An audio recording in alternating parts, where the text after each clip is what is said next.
Hey, everybody, you're watching the Mike Nelson Show. I want to thank everybody who's already liked and subscribed to the channel. We have over 500 subscribers around the world. Thank you for subscribing. If you haven't subscribed, make sure to subscribe right now. Today, I got a very special guest. I got Marco Mendoza, legendary bass player. How you doing today, Marco? I'm good. How are you, Mike? I'm doing really good. ¿Mexicano, español? Sí, de ¿O los no? dos. Soy mitad Entonces, mexicano, mitad de Estados Unidos. Los 50 entonces, 50. Miguel Nelson. Así Then, es. all right. All All right. right. So to start off the interview, when did you start playing music, Marco? I started playing. I want to say, it's been so long, man. When you get to this place in life, it's hard to remember. But I want to say 12 or 13, I started goofing around with the piano. Oh no, before that, when I was 10, 9 or 10, I started goofing around with the piano. My grandma came to take care of us. I was living in Tijuana at the time, and my grandma came. My parents separated. My grandma came to take care of us. My father's mom, and she was a piano teacher, so she brought a piano and started teaching, and I got interested. I had an affinity and for music. Growing up in a place like Tijuana, you're exposed to all kinds of different genres and different styles of music, and I just dug it, man. It was in my blood for some reason. If there's such a thing. And I know there is. So I had it there, but I didn't have the interest until my grandma showed up at the piano, and then she taught me a lot of things about music and how to listen to music and appreciate it. And then my brother got a guitar for his birthday, and it started laying around, and I grabbed it, and that was it.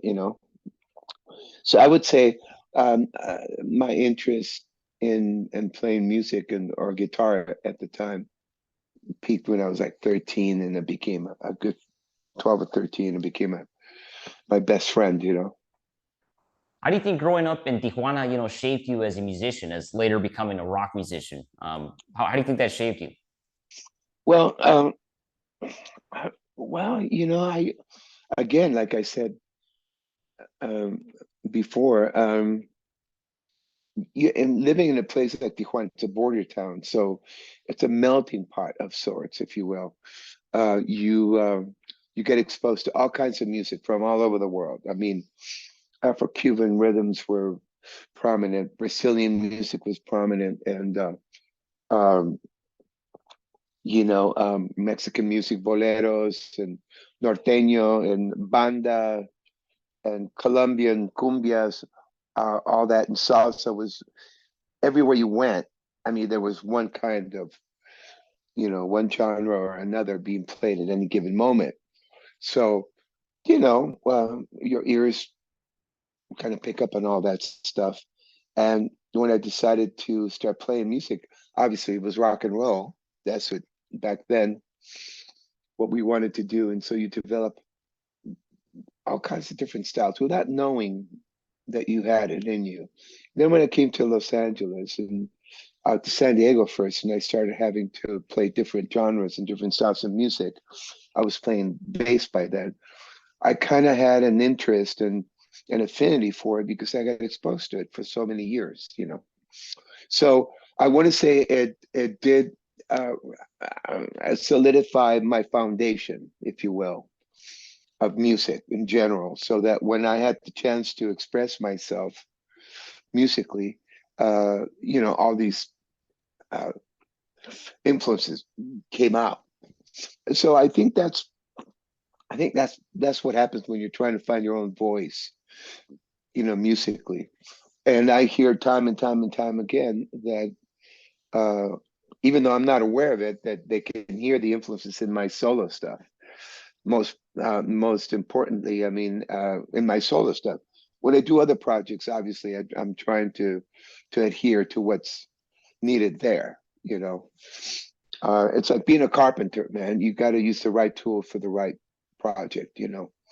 So I think it helped me, man. It widened my spectrum as far as appreciating music and understanding.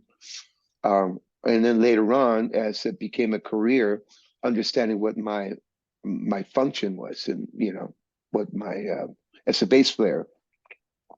So it helped me a lot. when I came to LA, I started playing a lot of different styles, and the foundation was there. So, and it was fun. I really enjoyed it, and to this day, I still do.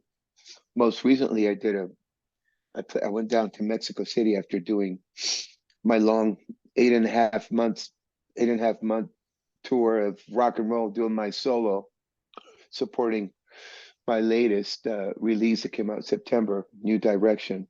Uh, I had to make up this date that was booked back in 20. And it was, again, all these different styles. So it was fun, man. So it did help me.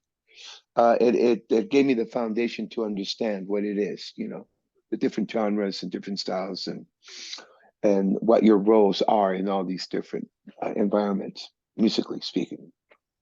What were some of the first rock and roll bands you got into as a kid, or as a young teen? Oh, playing, you mean? Yeah, like maybe Um, the first band that you listened to and thought, I'm going oh, to try to play bass like him.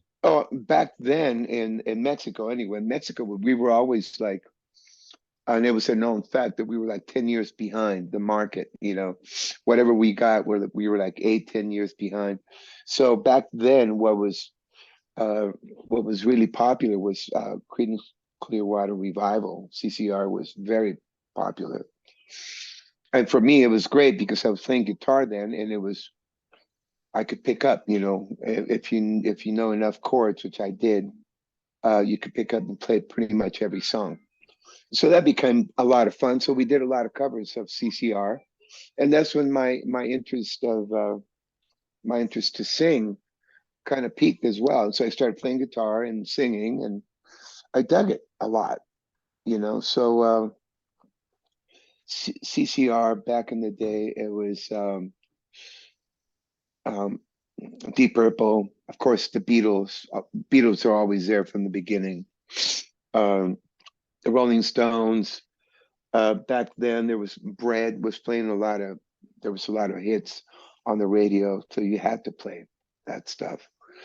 And uh, and then as we got a little more advanced and more into um, the heavier stuff, they don't want to say heavier, was Grand Funk Railroad.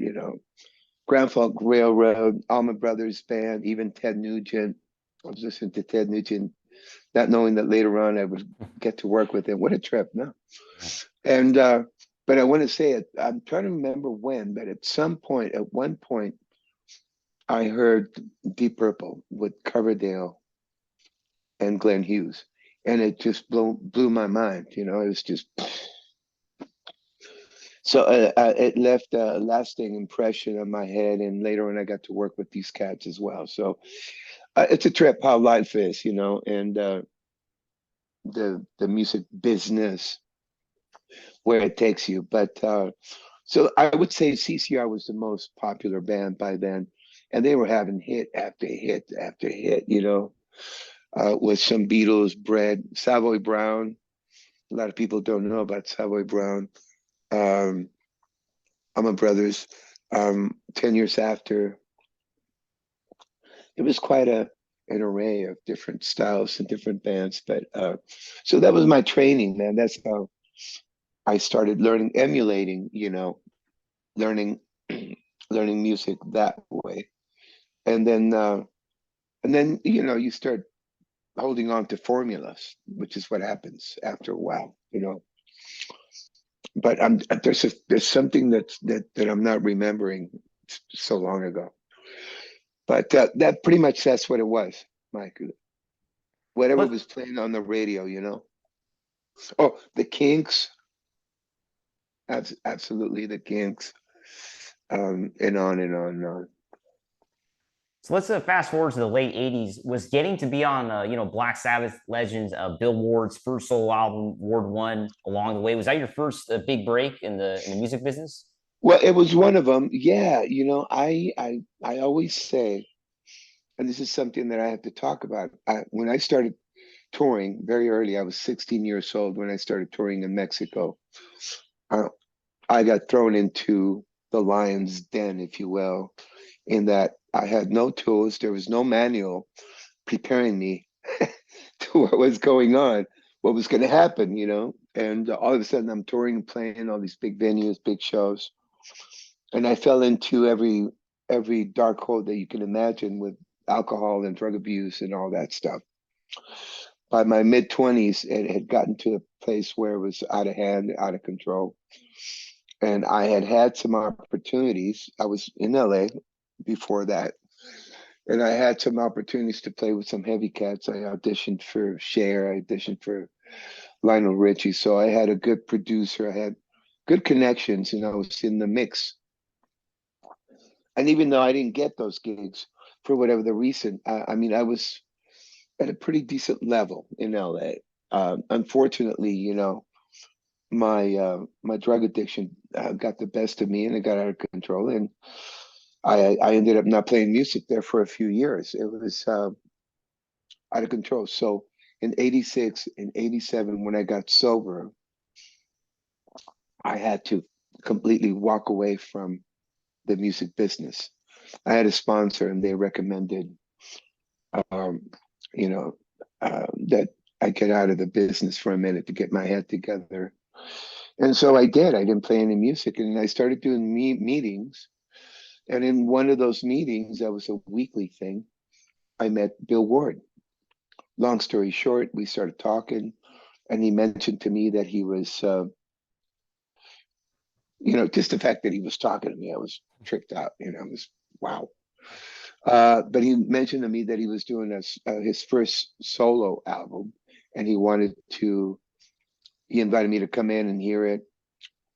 And I said, absolutely, yes, man. So I had no intentions on playing, but he did say, bring a bass, very casual like. And so I showed up. I remember I'm not even owning an instrument by then because everything was gone, disappeared. I either sold it or I forgot it, left it somewhere, all my instruments and equipment and all that. So it was a complete 180 lifestyle. Boom, Wow. which I needed to have. I needed to happen. And I'm talking to you 35 years later. This is September 20th, 35 years of sobriety. But so I remember saving a little bit of money. I was doing some odd gigs. I was doing construction then, I think, and it was very humbling because I hadn't done anything other than play music. And so it was good for my head. It showed me the other side, and it let me appreciate the gift of music and what I had and how I just didn't appreciate it and I lost it. So anyway, I showed up. I put a few dollars together. I buy a bass. I show up to the studio, and he starts playing me the tracks. And it was just me and him and the engineer.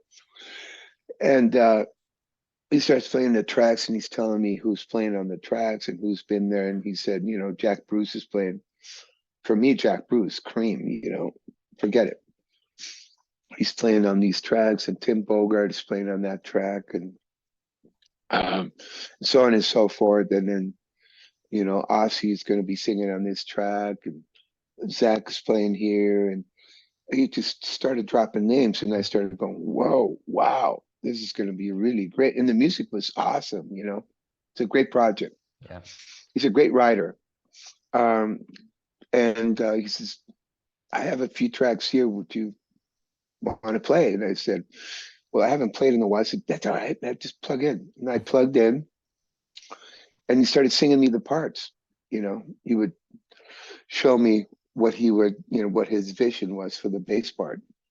And I picked it up right away. And he right away noticed that, oh, this guy's got some kind of ability. And so we did one track and we heard it back. He says, you want to do another one? Yeah. Long story short, I think I ended up on 4 or 5 tracks. So the short answer is yes, it was the beginning of me, what I call my sober birthday, the beginning of my real career. But because for me it was different. It was I was sober. I was under I was not under any kind of influence, mind altering stuff. So I was there, I was present, and I started appreciating the gift that it is. And to this day, I still do believe that it's a gift. It's a privilege, to do what we do for a living. So that's what it was. The album came out. It got a lot of press, obviously, and we ended up. I ended up shooting some videos with Aussie, and he said, you know, later on, he said, Marco, I love it, man. I need a band to go out and play and tour. Would you be interested? And of course, by then, you know, it was my second career, if you will, my real one. And I was starting it new again because I had burned every bridge and I had a bad reputation for being really loose, you know, because of my problems with alcohol and drug addiction.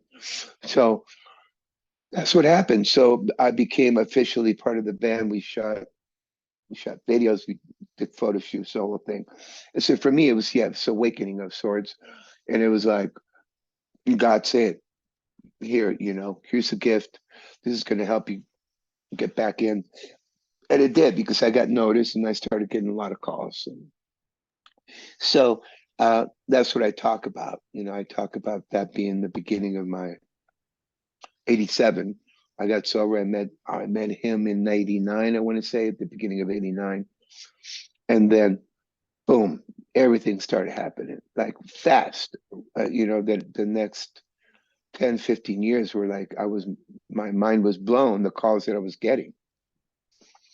You know, and to this day I I I really say that the reason that I was in LA was a big factor because, you know, that was the center. There was so much going on in LA, and still is, in my opinion. It's, you know, the Mecca. Nashville is kind of taken over, but LA still is the center of the entertainment business, the music business. So yes, it was a big part, and it got me back on the radar, back on the map. And fortunately, I've been able to stay sober, and I get calls, I show up, and I do the best I can, and then the rest is I stay out of the results, you know, and I just do the best I can. So it's been good, man. It's been a great ride, obviously. So how were the 90s for you? You got to do a lot of different things, including Thin Lizzy. How was the whole decade for you? It was great. One of the calls that one of the things that I got noticed, I got noticed by John Sykes. John Sykes, who was coming from, you know, Tiger Pantank and Lizzie Whitesnake fame. He wrote all the big hits, co-wrote with Coverdale and all that. So he was very well known in the biz. And then he had started his own band, Blue Murder, on Geffen. And I was a big fan of that album. Still am. I think it's a great album, great songs, great playing. Carmine and Tony Franklin and John. The way it was mixed, the writing, the playing, everything was very special about that album. It still is. And I'm a big fan of fretless. And by then I was playing fretless bass exclusively. So I think he was behind on schedule to deliver the second album. And by then I had like a fusion jazz trio in the Valley that I would play on Tuesdays. Uh, and we were doing a lot of wacko stuff. You know, we would take songs and rearrange them, and which has become a new trend now. You know, and so we would travel and tour with that project as well. But so, long story short, we got a little bit of a buzz in the Valley and in the industry, and people would started coming in to hear us, to hear what we were doing. And I could drop names forever, man, you know, who came in to check us out. It was amazing. It was very trippy. And so one day, John Sykes came in with his wife, uh, and uh, and I think it was Tommy Osteen, the drummer as well. And so they came in to hear me, and he was blown away. And the fact that I was playing fretless, he approached me on the break. We used to play two sets. So we play an hour set, take a 20-minute break, then play an hour and a half. And so he came over and said, hello, hi, how you doing? I'm John Sykes. I know, man, big fan. And so he says, well, I've got an album to finish, and I need a fretless bass player, and you're amazing. And I heard about you word of mouth, and I came to check you out. So do you fancy coming in to the studio I have a studio at my home here in Northridge. Um, Next week sometime. I said, absolutely, yes. You can imagine, I mean, it's been a few years, but you can imagine how excited I was, the fact that I was going to go in and hear some tracks, Blue Murder tracks. That album came out and really left a big mark. It was really, I was surprised how it didn't continue. But anyway, uh, with that lineup, with Tony, Franklin, Carmine, and John, because it was amazing. But come to find out that there were some issues, business, personalities, egos. Oh, the same old, time after time. And so Tony was out of the picture, and I think then Carmine was still somewhat in. And I went in and I heard some tracks, and it was great. So he says plug in, and I started playing. And to this day, to be honest, I don't remember how many tracks I ended up playing on, but a lot of them. And the album was nothing but trouble. Geffen. John and I got along really well, and we became friends quick. A lot of mutual respect there, and to this day, he's a friend. I just spoke with him. I'm going to talk to him here in a little bit, but so we continued our relationship, and we ended up doing 5 or 6 or 7 albums. I don't know. I'm constantly asked, so what were the albums? What was this? And I'm like, I'm one of those guys, man. I don't keep track. But I think there was 5 or 6 albums that we did together, and our relationship's been good since then. The reason I'm talking about John is because in the set when we started touring, supporting that album, come to find out that he was including a lot of Thin Lizzy stuff in the set that he co-wrote with Phil in it. And so that was my exposure to Thin Lizzy, the deeper tracks. By then we all knew, the boys are back in town, maybe Jailbreak and Whiskey in the Jar, maybe that hit the West Coast. But I started getting into the catalog, man, into my surprise. Not my surprise, I was like blown away. It was how beautiful it was. Great music, great songs. And so I remember we were in Japan finishing off a tour with Blue Murder. It was still Blue Murder. And Udo, the promoter, the biggest promoter there in Japan at the time, I think he still is around. He used to have at the end of any given tour, big tours, he would have a ritual dinner, Kobe beef at one of his restaurants. And we go there, and the conversation was about Phil, how Phil's uh, was coming out, his anniversary was coming up, and he wanted to put something together to pay tribute to him. And so he asked John, um, do you stay in touch with the boys? He says, yeah, I talked to Scott, I talked to Brian and Darren Wharton, and every so often we stay in touch. And he says, wow, what do you think if we put something together to pay tribute to Phil and Thin Lizzy and all that? And I'm just part of the dinner. I'm just glad to be there. I'm finishing off. I'm going home. I never gave it any importance to me because it didn't involve me. And so I'm going, wow, that'd be great. So we came home, and a few months go by, and then he calls me. He says, Marco, it looks like this thing in Japan is coming together. So we're going to need a bass player to play the parts. And I threw your name. I told the guys that you are the guy. I guess he was happy the job I was doing. And we're going to get together here soon in the Valley. And I was living up there at the time. You want to come in? I said, yeah, just let me know what songs, and I'll do my homework and show up. And so that's what it was. Long story short, the boys, it was a trip. All of a sudden, I'm in the room, um, and Third Encore, I believe. Yeah, Third Encore was the rehearsal place. And I'm playing with Brian Downey, who had recorded all these tracks. on drums, and it's a bass player. It's like, wow, very cool. Darren was there, Scott was there, management was there, uh, and John, and so they threw a bunch of songs at me, and I did my homework. Back in those days, Tower Records was still around, and so I went and got a hold of anything and everything that had to do with Thin Lizzy, man. I dropped a few bucks, and I still have the stuff, VHS and CDs and cassettes were still around by then. Even vinyl, I got some vinyl, and so I did my homework. I prepared myself, 20 something songs. I kept asking John, what's the set? And he says, I don't know, man. So it's one of those things where you prepare, you show up. Unlike before 87, I didn't care. I had to show up and do the best. And obviously, sometimes you can't wing it and you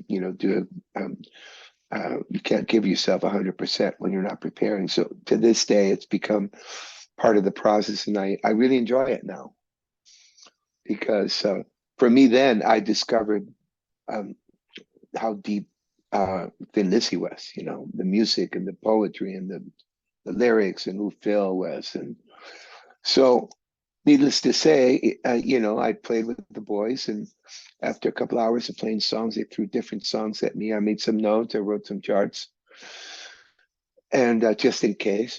And I guess I did a good job because they said, well, you want to come to Japan? We got 7 shows. I can't remember, it was 7 or 8 shows coming up in a few months, or, I said, yeah, let's go. So that was it. That was the beginning of Thin Lizzy. And excuse me. And obviously, it became a big part of my career to this day. I was influenced a lot, and it opened a lot of doors for me. Uh, but also, I learned so much musically. Musically, I had so much about songwriting, about lyrics, about bass playing. Phil had a very unique way of playing the bass, in that uh, the down upstroke thing. He put the accent on the upstroke, which is very different, very unique. And the pocket that him and Brian had, amazing, man. It was very cool. So you learn a lot, and I did. And I'm forever going to be grateful for that, for playing that music. But um, so as soon as the rest of the world got wind of it, I think there's a live album that was recorded, and I believe it was long. It was like 3.5 hours worth of music, man. Wow. We covered the catalog like you wouldn't believe. And so for me, I fell in love with the music, and I fell in like with, the heritage and the depth of Thin Lizzy and the influence it had, the impact it had worldwide in the industry, in the music industry. So it was cool. So long story short, that became part of my work. I was there off and on for 20 something years. And most recently, I got approached to be, they put something together, I want to say 19 or 18. And I was committed somewhere else and I couldn't do it, but so it's always going to be part of what I do, and how I do things, especially writing the solo stuff. It becomes such a part, it's a trip, man. You don't think about it. When I listen back, I'm going, oh, I can hear some stuff there. And the same thing I would say about Whitesnake, and the same thing I would say about Nugent, and so many other bands that I've been part of. I've been very lucky and the privilege to be part of, uh, because music is like that. You pick up a lot of lessons along the way. Unknowingly, you don't think about it, but you walk away, you go, whoa, okay, cool. So my answer is yes. That's the short answer. But yeah, impact. Tennessee had a big impact and a big part of my career to this day. As you can tell, I like to talk. No, that's good. That's good. That's what we want here. We want the artists to open up, and that's what all the listeners out there are really going to appreciate. There's a lot of details between now and then, because as far as John, I had a great run with him, and we don't know. We never say never, but we're talking about possibly doing something in the near future, and hopefully we can do it together. I'd love to be part of that. But great music, man. John's catalog too is just great. All the albums, all of Yeah. them, amazing. And I have a lot of playing there, a lot of fretless. And as Tony was facing out, I came in and took over, and it was just a trip, man. Very cool stuff. So talk to me about, one of my favorite live albums of all time, Full Parental Nudity, which you recorded with Ted Nugent, of course. This was recorded New Year's Eve, 2000. You had Tommy Wow, Aldrich on drums, over 20 23 years years ago. ago. Yeah, but Oh my gosh. talk Well, to we me got to about get making rid that of two. album. I always tell everybody, let's get rid of 2 years because 2 years were not part of the equation, man. They disappeared. So, yeah, about 20 years ago. My gosh, what happened? Talk to you about that. Well, in my they call me a bit of a journeyman, and I understand that because I managed to play and do a lot of different projects, and I'm very lucky for it. But in my career, I hooked up with Tommy. Actually, John Sykes was the reason I hooked up with Tommy Aldridge. And Tommy, one of the quintessential drummers of all time, in my opinion. Very dear friend, but as a drummer, man, he's just unbelievable. And it's always a pleasure to do anything with him, and we're always looking for projects to do together. But So I'm trying to remember. I think it was Nothing But Trouble. Tommy Osteen had Phased Out or Out of My Tree, one of those albums with John Sykes. Still Geffen. We had some dates, and Tommy Osteen was facing out the drummer after Carmine. And I asked him, so who's coming in? He says, Tommy Aldridge. Said, great. So I met him, and him and I just hit it off again. We really had a lot of affinity for playing with each other. I learned how, his style, I did a little bit of homework, and it's just amazing. And as a bass player, I've been very lucky to have played with some of the best drummers on the planet, and he's definitely, you know, up there. But I'm going to say it was 99. I want to say 99. He called me. He says, Marco, what do you got going? I said, well, I got this, I'm doing this and doing that. And by then I was doing a lot of sessions. It was the end of the 90s, and we'd go out and work with John, and John would only work for 2 months out of the year. And I think I did some gigs with Edgar Winter. I did some session work with Al Jarreau. My trio, my Latin funk jazz trio, El Trio, we called it. Used to be Straight Jacket, but we had to change the name. Uh, some other band had registered that name, but El Trio with Joey and Eddie and Renato. We were traveling the world, man, a lot. Wow. And that was the fusion, a lot of notes, fretless, exclusive fret and stuff. And uh, there's an album out there, live in LA. Mendoza Heredia Neto, live in LA. We recorded that in 96, 97, 98.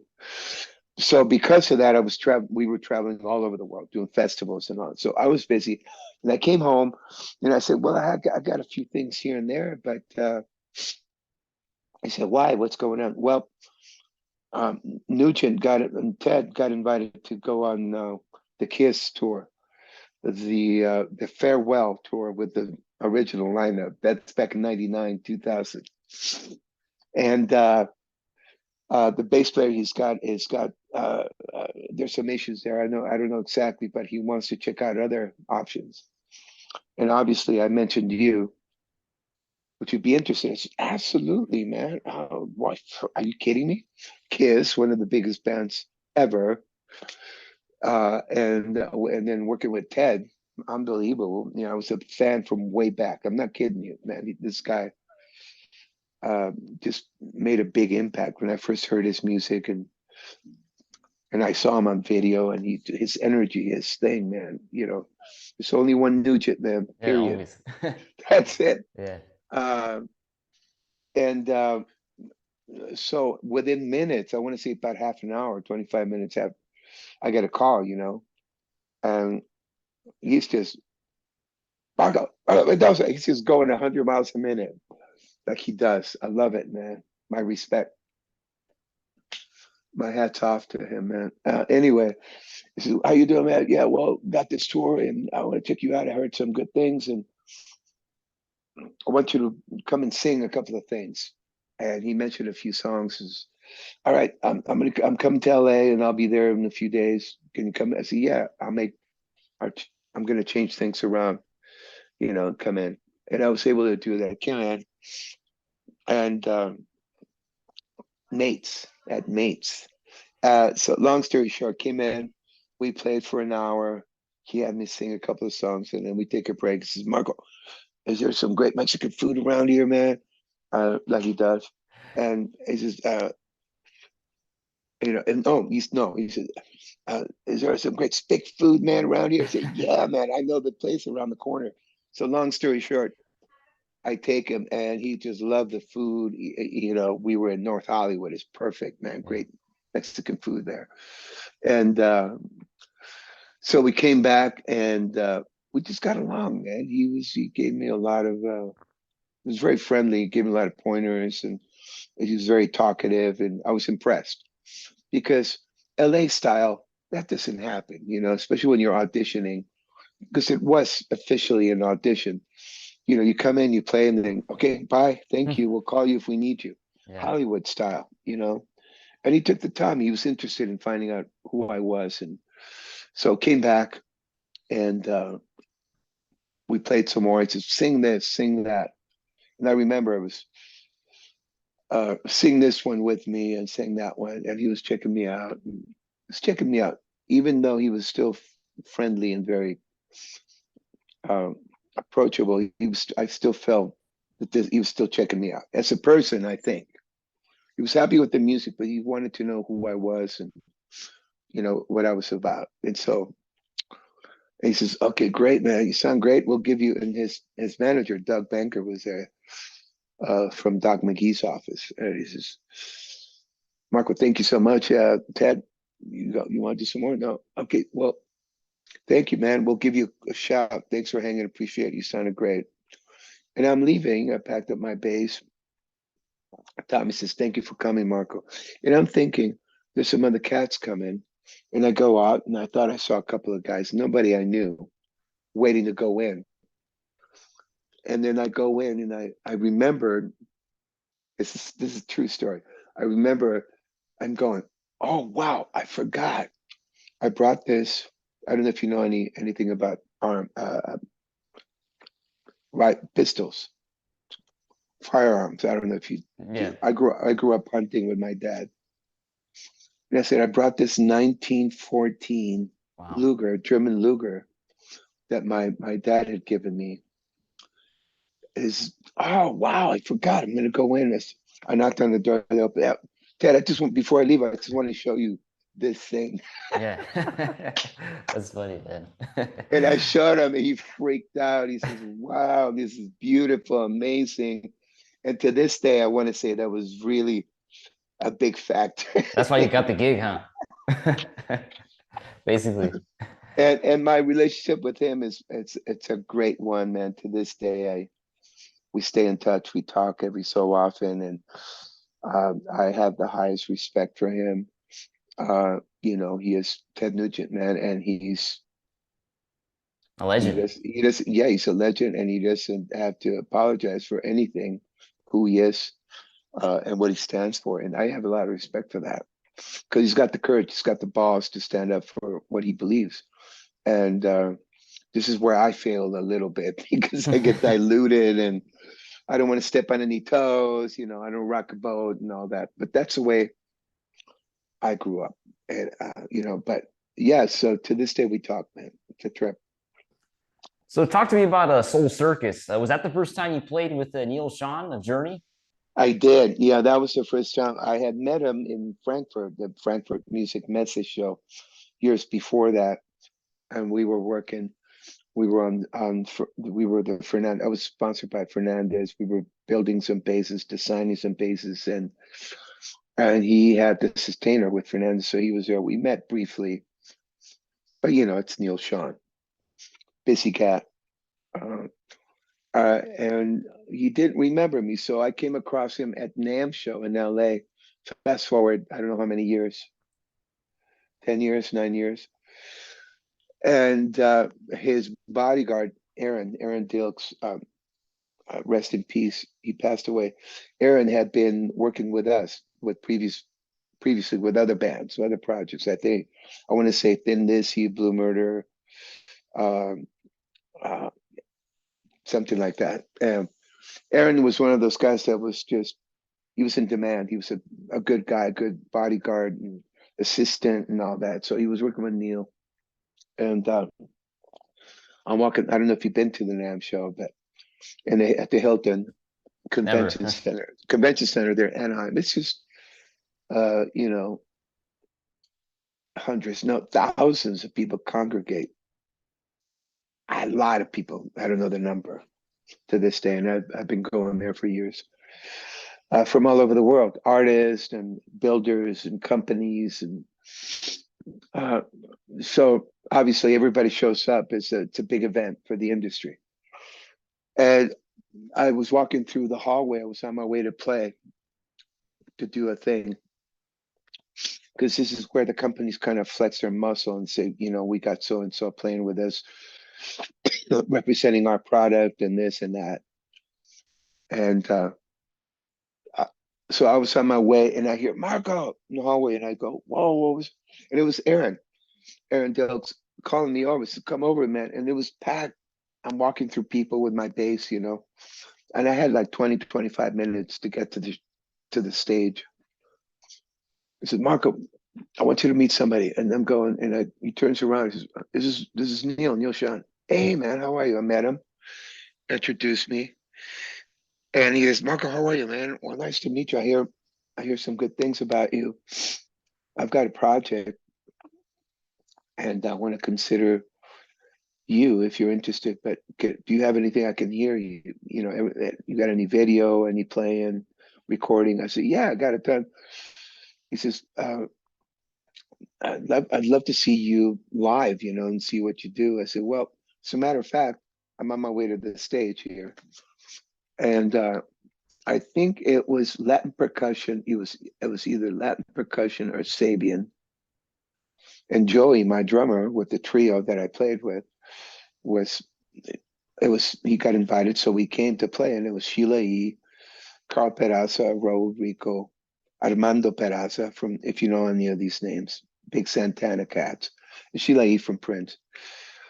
And we played our set. He came and heard it, and as soon as I got off the stage, I got a text saying, "We got to talk, man. Where are you? Let's meet up." And that was it. So we had a coffee, and he's like, "Yeah, I've got this project, man, um, and would like for you to come up, and I think it would be good."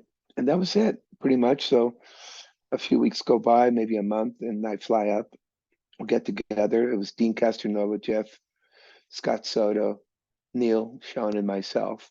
We get together. I remember it was a Thursday. I fly up there in the morning. We spend the whole day Thursday writing some ideas and going through some riffs that he had, and so then we spend the night, have dinner, spend the night, get up in the morning, and then we go to Jonathan Cain's studio in Nevada and record. We had like 6, 7 tracks, right? And Dean, just playing with Dean, another amazing drummer and singer and artist, musician. And we all got along really well, really extremely well. We were having a blast. And we recorded, and then I flew home, and then another 3, 4 weeks go by, and I do the same Thursday. I flew up on the Thursday. We wrote some more ideas, and then we went into the studio the next day and recorded. And that was it, pretty much for my part. Um, then I went home, and we started talking, Neil and I, and he says, "Man, yeah, I'd like to go out and support the album. It's getting some good reviews, la la la." So we put a tour together. and that was it, pretty much. So we did quite a few dates in the U.S. We went out to Europe. We got to, I remember it was Copenhagen, one of the favorite venues to play there. And then at soundcheck, Neil tells me, "Bro, I'm sorry to tell you, but um, I can't continue with this. You know, I'm not happy with it. La la la." And I won't get into the details, but he was bumping heads with whoever, whatever, and for me, it was disappointing because I had let a lot of work go by, you know, and I was really hoping this is a real band. You know, we all had 25% of it invested in the writing and the whole thing, and so I had some high hopes, and it was really good, man. I gotta say, it was unlike anything that was out there touring anyway. So that was it. You know, Soul Circus came and went so quickly, and Frontiers release, I believe. And I think we came home, and then Neil got busy with Journey again, and he pulled the CDs off the market, shut it down, the whole thing. And to this day, I was, you know, I was hoping to call him and say, "Hey, send me a few copies, man. I can take them on the road, maybe play a song or two. You know, it would be great." Because the music was great. It was very cool. And Jeff, you know, Jeff is another extremely talented cat, man. He's, you know, Jeff Scott Soto, man. Writing, production, singing, playing. He plays every instrument you can imagine. Uh, Arranging, engineering. He's got the whole thing. He's talented cat, man. So that's what happened. And then Soul Seekers ended. So I got a chance to see you play on the Journey Through Time tour that Neil Sean put together a few years ago. You guys Hmm. got to play all the old Journey stuff. You know, I think Yeah. my favorite era of the band. How was that? How was that short tour that you guys did before COVID? Uh, it was, I believe, it was 19, early 19, right? Yeah, early 19. Yeah. How was it? It was great. You can imagine, man. I haven't been a fan of a big fan of Santana. I haven't been playing with some of the guys and being at rehearsal with Greg Raleigh, you know, meeting him, and we got along extremely well. And you know, I would have to look at him and look at Neil, and Dean was there, and I was part of that, and I was like, wow, this is very cool. Uh, and the band sounded really good. Without, Yeah, you you know, did. it sounded really good. But it had to do with the music. It was the music. It was that era that solidified them as a band. You know, they pretty much paved the way for Journey. It was a great foundation. You know, they had built a big fan base and a lot of followers uh, around the world because I traveled a lot around the world, and you know, it never fails. People ask me about that. I had a blast. Uh, Unfortunately, you know, uh, some business got in the way, schedules got in the way, and you know, the big project here is Journey, man. That's the thing. You can't get in the way of that. Period. So that was part of the equation, you know. Uh, but I believe I want to say Neil videotaped. He's got some footage on it and recorded everything. But it was a blast, man. What can I tell you? Uh, another another project where I was, you know, I was trying very hard to get a set list, you know, or an idea of how many, you know, what songs I should pay attention to, my homework with. And it was like Neil was like, I don't know what Greg's gonna try and sing, and I didn't know Greg, so I didn't have that line of communication. But so I did a lot of homework. I got familiar with a lot of tracks, and I wrote some charts, made some notes, and I showed up, and we got through it, and it was fun, man. It was a blast. But the beginning, the introduction to that, I believe, was a one-off to do a benefit for the fire victims up in Northern California. And so we did it. And both Greg and Neil were amazed at how fast the tickets were sold. So I think they realized that there was still a big fan base there, and so they put their heads together, put a little tour together. We did 5, 6 shows, I think. 6. Yeah. Did we come to San Diego? Oh no, I saw you guys here in LA. So it was here Yeah, at the yeah. Orpheum Theater. Oh, I'm sorry. For some reason, I'm thinking you're in San Diego. You're here. Yeah, Yeah, here in Orpheum. LA. Yeah, It was a great show, and I it think was. that show in particular got documented, Wow. audio and video, and I think it will. I wouldn't be surprised if it comes out sometime in the future. But it was a blast, and it was my introduction to the inner sanctum of Journey, if you will.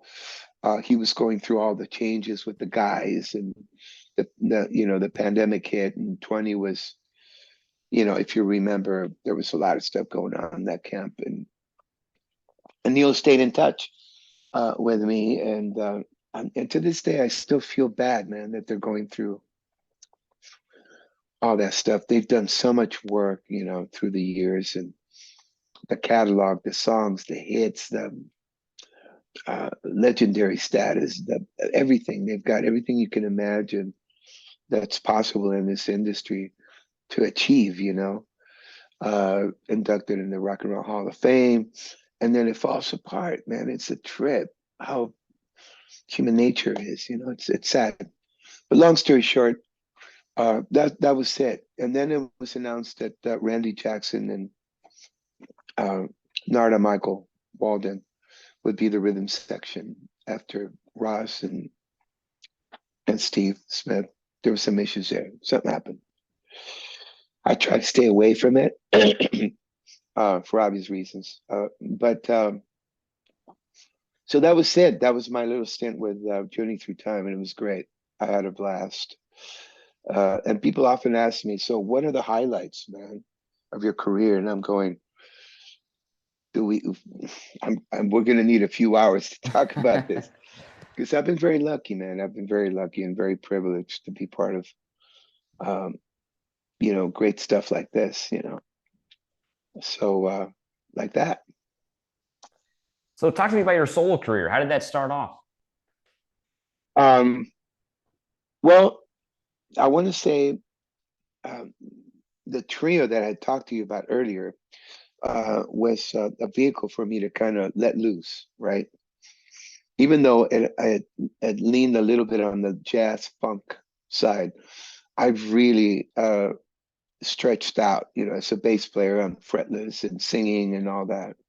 And so I've always had something on the back burner. I'm one of those guys that can't go too long without playing music or doing some project or recording or whatever. I start missing it. I've been doing it for so long, 85 years now. In fact, um, so I think it came out of that. I think it came out of me wanting to express myself as a singer, as a songwriter, bass player, and just stretch out, if you will. And how that came about, it was a Frontiers release. I was touring with Whitesnake, and I remember it was London. We did a show in London, and Whitesnake was on fire, man. It was just we were breaking every record. The ticket sales were over the top. It was just great. That lineup was really good, and we were having a blast. And I remember coming to the hotel, and getting a call from downstairs from the lobby saying, "This is Serafino Perugino, Perugino, and Mario, and we're from Frontiers, and we're down here having meetings with Doug and Rab Beach. I guess they had solo projects, with their projects. And we would like to have a meeting with you. Can you come down and have a coffee?" I took a shower, came down, and they approached me with the fact that, yeah, we had no idea you could sing. We think you should have a solo thing. Are you up to it? Are you interested? And I said, absolutely. I said, I already have a project. And I talked to them about the trio, which to this day, um, it's sad that they didn't pick it up, because I think we were ahead of ourselves in so many different ways. but musically it was uncharted waters, if you will. It was very different. It was coming from the left, you know. It was like in that we were grabbing songs and rearranging them, and it was just great, man. And if you have a chance, listen to. There's a few videos out there on YouTube. Marco Mendoza Jazz Trio now. That's what we call it now. I'll check it But out. Yeah. yeah, please, and your listeners. But so I said, yeah. So we stayed in touch. I came home a few weeks later. He got in touch. I sent him some of the tracks, and he got back to me saying, "Well, this is a little too eclectic for us. We're looking for melodic rock, which is our thing, you know. So we still want you to do something that's. Are you still interested?" I said, "Well, I don't know, man. I'm gonna pass. This trio is. I really said this is something I believe in, and I would like to make this my vehicle as a solo artist or another, you know, a side project." And so that was it. And 6 months go by, he gets in touch with me again. He's, you know, we're talking. We became friends pretty much. And since then, I've had a great relationship with Frontiers. We've done quite a few projects. But let's just say everything aligned at the right time. And he called me, says, you know, I've been talking to Richie Kotz, and Richie had done a few albums for him, for the label with him. And he says, Richie would love to work with you. And he lives up the street from you. And what do you think? And Richie and I had spoken about um, doing something. And we just didn't know what or when. And he was busy. I was extremely busy. And so I called him, and we put some time aside, man. Extremely busy schedules. It took us 2, 3 months to schedule, you know, 15 days. We did the album in 15 days in a hurry, always in a hurry.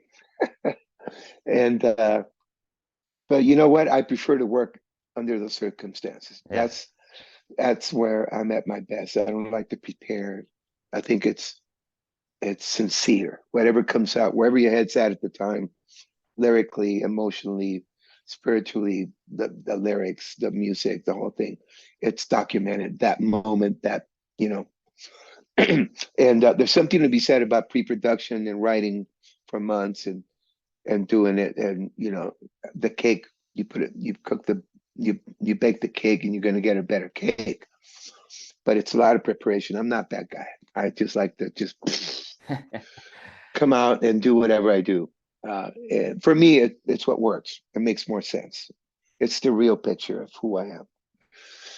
And so, anyway, so we put those 15 days together. We came and we were behind schedule. I remember getting emails from the label saying, "Hey, you guys, what is going on?" Because we had gotten the advance. And so we finally got in there, and I had a blast working with Richie, another extremely talented cat, man. He's got it all, you know. He's got the voice, he's got the playing, he could play any style, and produce, write, engineer. I went into his studio. He was living up the street from me. I could literally walk over to his place. I was living in Studio City as well at the time. And so long story short, we got in there, we hunkered down, and we got it done, and we sent it. And that was my first album. It was Live for Tomorrow. And to my surprise, I was still working with Whitesnake, I believe, or Thin Lizzy or Nugent or all of the above. And um, I started working with Dolores O'Riordan from the Cranberries on her solo stuff, and the Soul Circus. Everything was happening, man, at once. It was a trip. Wow. And so, long story short, the album comes out. It gets some good. It gets noticed. It gets on the map. It gets some good reviews. But I was tied up doing all these other things that I couldn't support it. I couldn't put time aside until a few years later. You know, I had a manager then, and my manager comes to me and says, "Hey, what do you think if we do a CD release party in LA? You know, to celebrate the release of your solo thing. We never did anything." I said, "Yeah, let's do it." So this was 2 years later, I think, at least, maybe more, maybe less. So that's when I got noticed, and I started getting invited to go do a solo run. and it was in Europe, including the UK. And that's pretty much what happened. Long story short, it was um, it was a blast, man. We did a bunch of dates and got on the map, and that was the beginning of my solo thing. I remember, I got out there, and my first show was in the UK. And it was a guitar show, and it was thousands of people, and um, there's a lot of things that happened, but don't want to get into a longer story. But I remember having a blast. It was like, wow, people are digging it. This is going to be great. And I had like 20 something dates, 28, 30 dates. And at the show, I remember I got sick. I got really sick, man, with pneumonia, and I lost my voice. You got to Crazy, think man. about this. This is my first time going out there to make an impression, to get on the map, and somehow I got through it. There's things you can do to get your voice back, and I did a few shows, but it was mind blowing to me physically how demanding it was. Yeah. That's where I learned to just, be a little careful about shaking hands and hugging and touching people, because I always do a meet and greet after my shows, and I think the fans dig it. It's a big part of what I do, and I've managed to have it become part of my thing, and people dig it. They talk about it a lot. They appreciate it, I think. Yeah. So that was the beginning of it, and then shortly after, like, you get on the map, you get on the radar. Labels started calling me and getting in touch, and I was really extremely busy, and so I didn't do anything for 3 or 4 years after, I believe. And I got approached by Mascot to do another album, but they wanted, and this, I think this came a little too late. They wanted me to do what I was doing my trio, and by then the trio was barely existing. It was in and out. We play once, twice a year. Everybody was busy, doing other things. And so, but they wanted me to do what I did with my trio, but they wanted guitar to be part of the mix. So I put it together. We released it, very eclectic. I'll never do an album like that again. I was in and out of town, and all the players, I never had all the players in one room. I think we did that one time for the drum tracks. And so to this day, I listen to it, and it's people dig it for some reason, and they dig it, and there's something to be said, something there. But it's very choppy, man. There's no consistency, and you know what I mean? Yeah. Uh, so, and maybe because I have the memory of, I know what really happened, and I know the inside story. But it got released. It got some good reviews, and then we started getting, well, we don't know what to do with this. It's not rock and roll. It's not rock. It's not jazz. It's not fusion. It's not Latin. There's some salsa grooves there. There's some reggae grooves. So it came out and it's disappeared. You Wow. know, and we didn't tour behind it. I was too busy doing the bigger projects and priorities. And so that's what happened, pretty much. Fast forward 3 or 4 or 5 years later, I get in touch by my friend Soren Anderson, who was my first guitar player with my solo band. He says, Marco, I have a label here in Denmark that's really interested in you doing a solo thing. And so I meet up with the label, we hit it off, and Viva La Rock came about. And this was, uh, we recorded it in 18. And by then I was really busy with the Dead Daisies. I don't know if you, because it's not on your radar maybe, but Yeah, I've heard of it. the Dead Daisies, we were really busy, man, with that band. So my album, Viva La Rock, which I'm to this day I'm really proud of.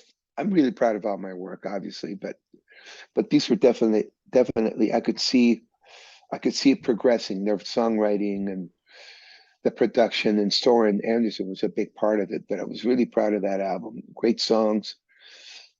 It got released. It got some great write-ups, and the reviews were over the top. They were like, "Okay, now Marco Mendoza, boom, la la la." So I got on the radar.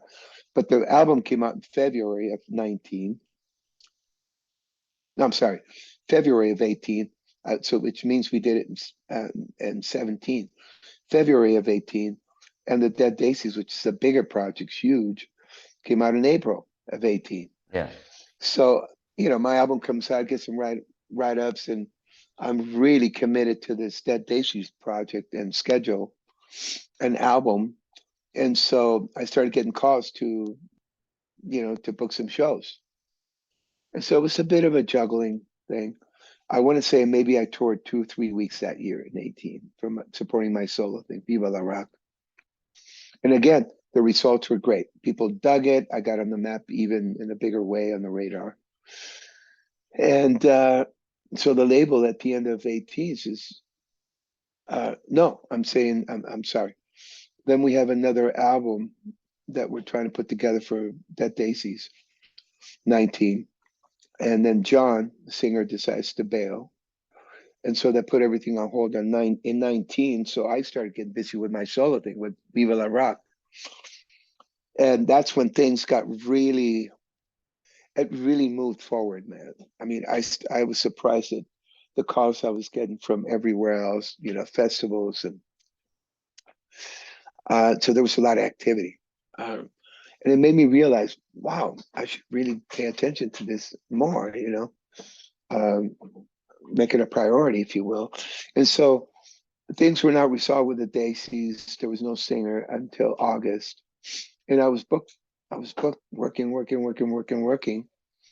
And then it was decided that Glenn, there was no singer. We couldn't find a singer. So Glenn, who's a bass player, came into the Dead Daisies. We announced in August, September that he was coming into the fold. And so I kept moving forward. And so 19 was the year that I really got looked at in a very different way as a solo artist. And so 20, we had a ton of shows, ton of festivals ready to roll, and we know what happened. So it's been one of those stop and go and stop and go kind of things with my solo thing. But at the end of 22, we did against all advice and restrictions and travel problems and all that. I did a couple of months at the end of 22, and that solidified me even more. And we prepared for 20. I mean, at the end of 21, I'm sorry, and then 22 this past year. I mean, I did 8.5 months all over. So it's needless to say, it's been growing. Very slow because of the pandemic that kind of put a wrench in the whole mix. But it's been going, and now I'm getting invited to do this, to do that. People are digging it. There's a bit of a buzz. And so I think I'm going to pay attention to it for a minute.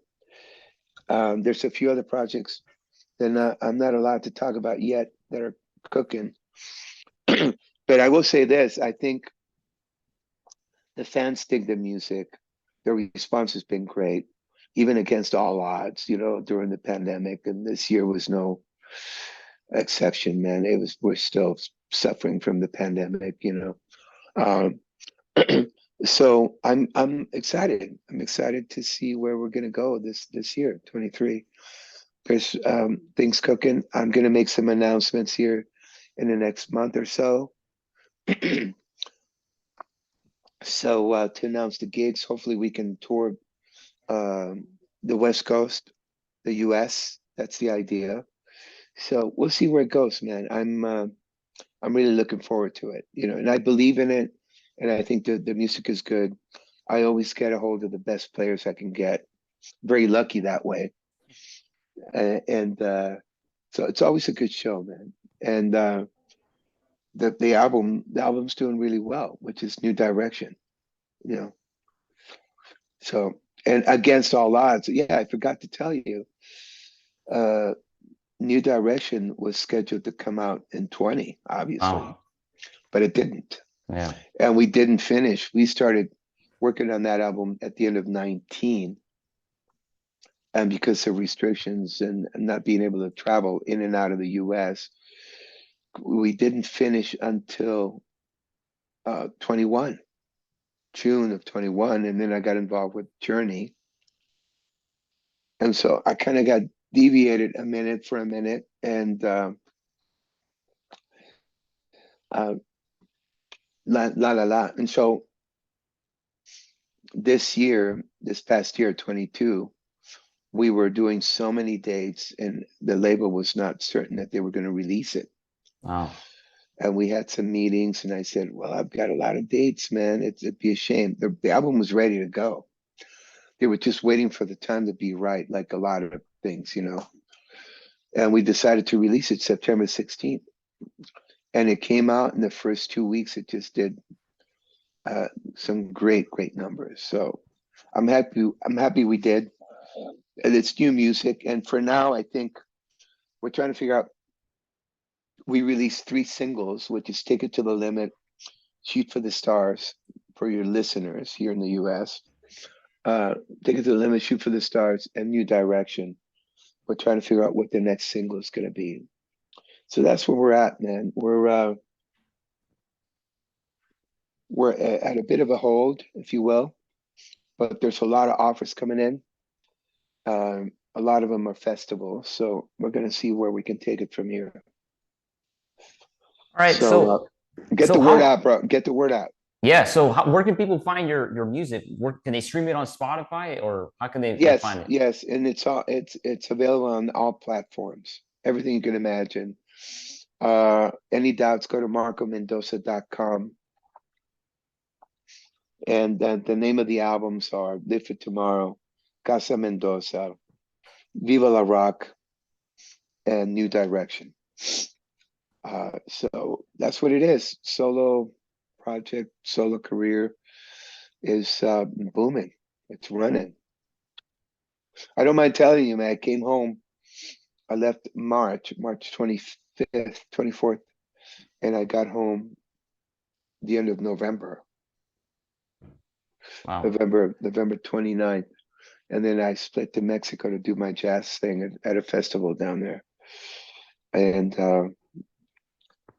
came back, so a little fried. We all got sick, my whole family and I Wow. got sick, and just coming out of it right now. You can hear it. But thank God it's not COVID. Yeah. It's just a big old another strain of a cold, or a Yeah. It's flu going or around. whatever. Yeah. So, how cool is it that your son Marco is on Caifanes right now? For the listeners out there who don't know, Caifanes is a legendary Mexican rock band. I actually Mhm. got a chance to see the band play here at the YouTube Theater. I remember seeing you in the crowd. I Oh was on the yeah, floor, and you were a few rows behind me. I mean, just tell me, you must be really proud that your son's playing with these guys.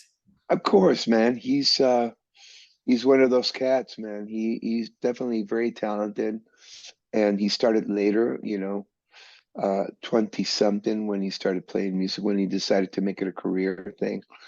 And his mom, we were separated and divorced, and his mom and I had other plans for him, and I don't want to get into the details, but like parents do, you go to every length to provide and open some doors and point him in the right direction, and then he took a left. And I saw right away, man, I saw how ambitious he was and how dedicated he was, and how he's just got a lot of natural talent, and he's been doing a lot of work. He works really hard at it, you know, and it's inspirational to see somebody like that, your son, you know.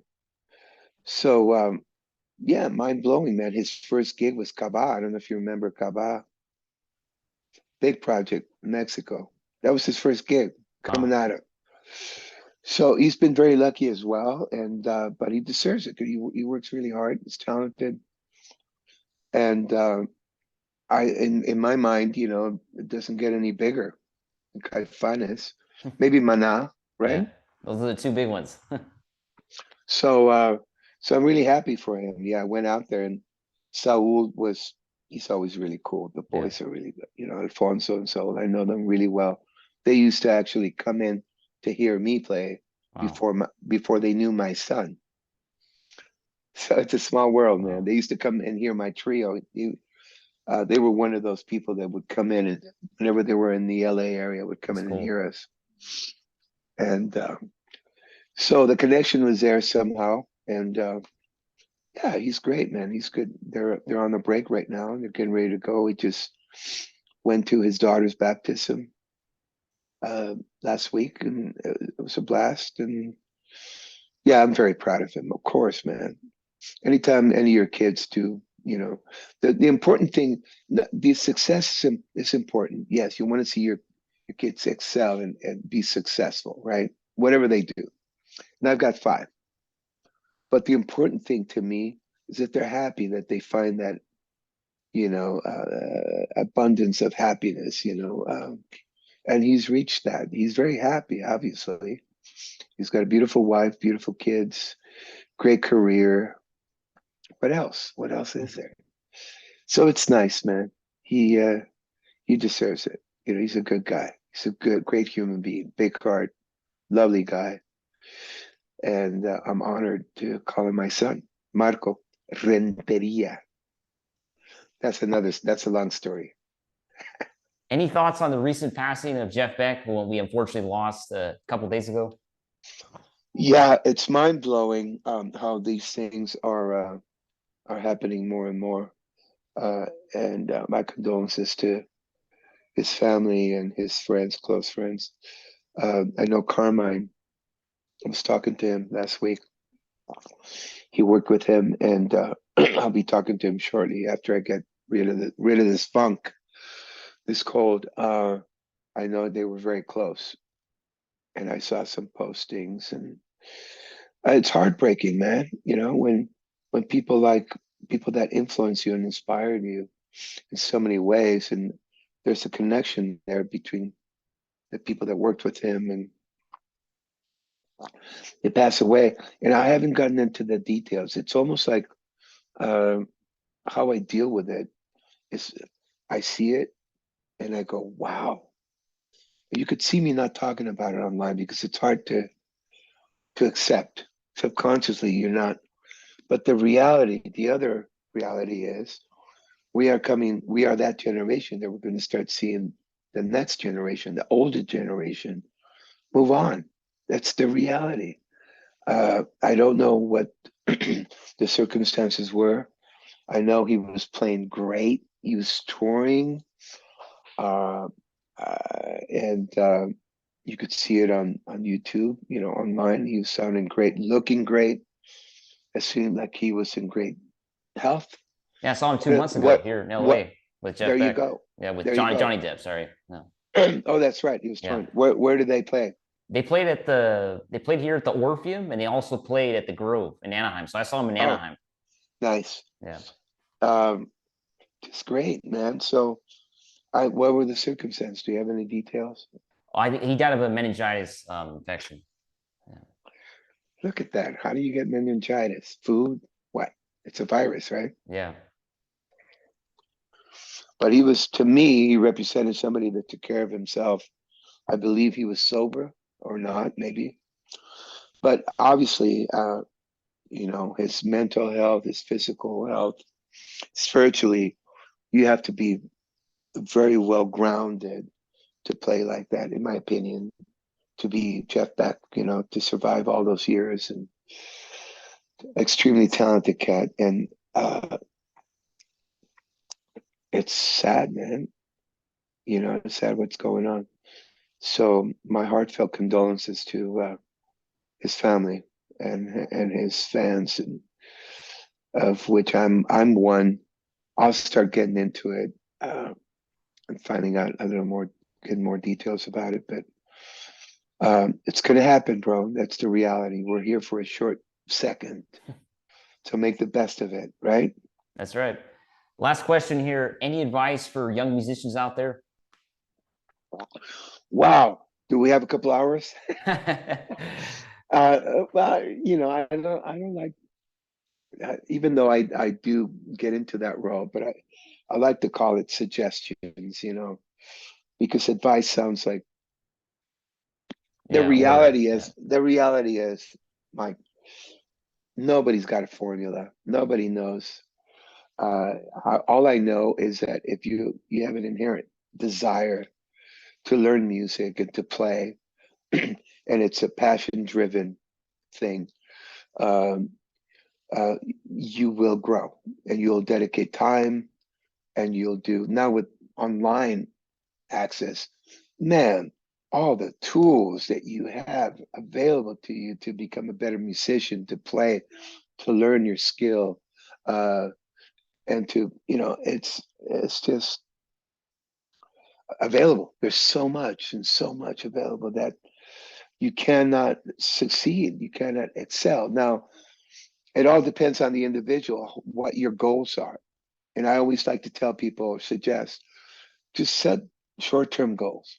You know, if you're a younger kid, learn, learn your skill, man. Get into it as much as you can. And I believe it's important that you play with other players. At least that's what I did. I could practice and learn and play online, play every song you can imagine. But when I got in the room with other musicians, I realized that there was a lot of different dynamics going on. And to me, that's why I started growing to play with other players. It got to the point where I started surrounding myself and gravitating towards better players because obviously that would, I would have to you know, get on my toes, man, and stay on it and become a better player myself. So that's how you grow. So practice, practice, learn, try to make an effort to play with other cats. And sometimes it's not that easy, but if it's driven, if it's a passion driven, you know how it is, human nature, man. When we want something, when we really want something, we make it happen.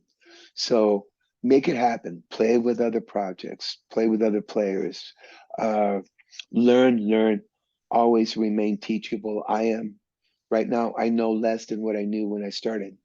That's the reality. That's how I try to tell myself. That's where I keep myself. So, yeah, it's one of those things where um, just and believe and also believe in yourself. When you set these goals, there's human nature. We tend to knock each other down. That's just how it is. If you can surround yourself with people that nurture you and give you positive vibes and support you and enable you to continue, as opposed to the people that knock you down, you know, that's a big factor, I believe. I yeah, I had it hard, man. It was where I came from. I started getting knocked down, and people, you're never going to do anything. You never, for years and years, and still, I feel that I have the radar. I can feel those people coming around, and I go, no, I don't want to. I don't want anything from negativity. I don't need anything from negative people because that's human nature. We tend to pull each other down. And in the arts, that's how it is. And when you're starting, you're going to get a lot of that, a lot. yeah, Stay focused and get honest with yourself. Be patient with yourself as you're learning.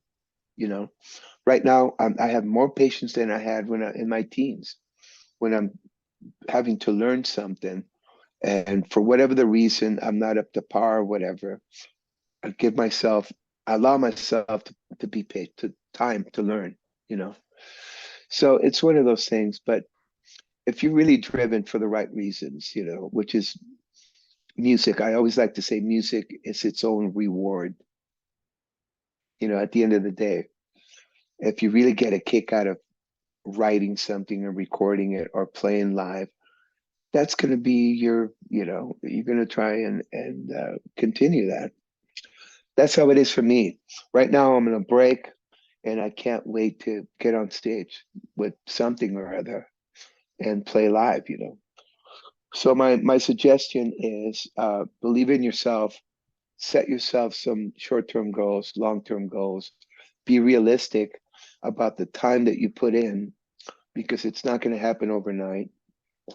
There are exceptions, I will say that, but The more time you put in, the better you'll get. The better you'll get, the more fun it'll be. The more fun it'll be, the more you want to do it.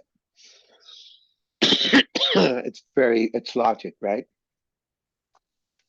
So do it, man. Go out there and have yourself a blast. All right. I want to thank you, Marco, for your time. It was great talking to you. My pleasure, man. Thanks for watching, everybody. MarcoMendoza.com, okay?